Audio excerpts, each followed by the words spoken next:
रोक के खिलवा के खिलो खिलोण दो रोक के खिलो के गड्डी खिलोण दो वाह सीट बेल्ट भी लाया है। एक मिनट चेक कर लैन दे गड्डी दा कोई फाइन भी कोई नहीं, सारे चलान भी तारे ने।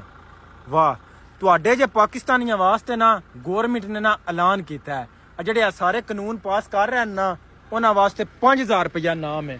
ਤੁਹਾਨੂੰ ਹੁਣ ਸਰਕਾਰ ਦੀ ਤਰਫੋਂ 5000 ਰੁਪਇਆ ਲੱਭੇਗਾ। ਤੁਸੀਂ ਦੱਸੋ ਤੁਸੀਂ ਉਹ 5000 ਦਾ ਕੀ ਕਰੋਗੇ?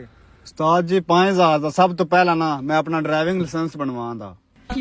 ਕੀ ਤੇਰਾ ਡਰਾਈਵਿੰਗ ਲਾਇਸੈਂਸ ਕੋਈ ਨਹੀਂ ਬਣਿਆ? ਉਸਤਾਦ ਜੀ ਜਾਣਦੇ ਹੋ ਇਸ ਪੀਤੀ ਜੇ ਇਹਦਾ ਕੋਈ ਪਤਾ ਨਹੀਂ ਜੇ ਲੱਗਦਾ ਪਿਆ ਕੀ ਬੋਲੀ ਜਾਂਦੇ ਆ ਜੀ। ਕੀ ਤੂੰ ਪੀ ਕੇ ਗੱਡੀ ਵੀ ਚਲਾ ਰਿਹਾ ਹੈ? ਇਹਦੇ ਥੱਲੇ ਲੋ। ਤੈਨੂੰ ਮੈਂ ਕਿਹਾ ਸੀ ਚੋਰੀ ਵਾਲੀ ਗੱਡੀ ਨਹੀਂ ਹੈਗਾ ਲੈ ਕੇ ਆਣੀ, ਪੁਲਿਸ ਵਾਲਿਆਂ ਫੜ ਲੈਣਾ। ਕੀ ਗੱਡੀ ਵੀ ਚੋਰੀ ਦੀ ਏ? ਲੈ ਹੁਣ ਪੁਲਿਸ ਵਾਲਿਆਂ ਨੇ ਵੀ ਪਤਾ ਲੱਗ ਜਾਣਾ ਕਿ ਗੱਡੀ ਦੀ ਡਿੱਕੀ ਵਿੱਚ ਲਾਸ਼ ਵੀ ਪਈ ਏ।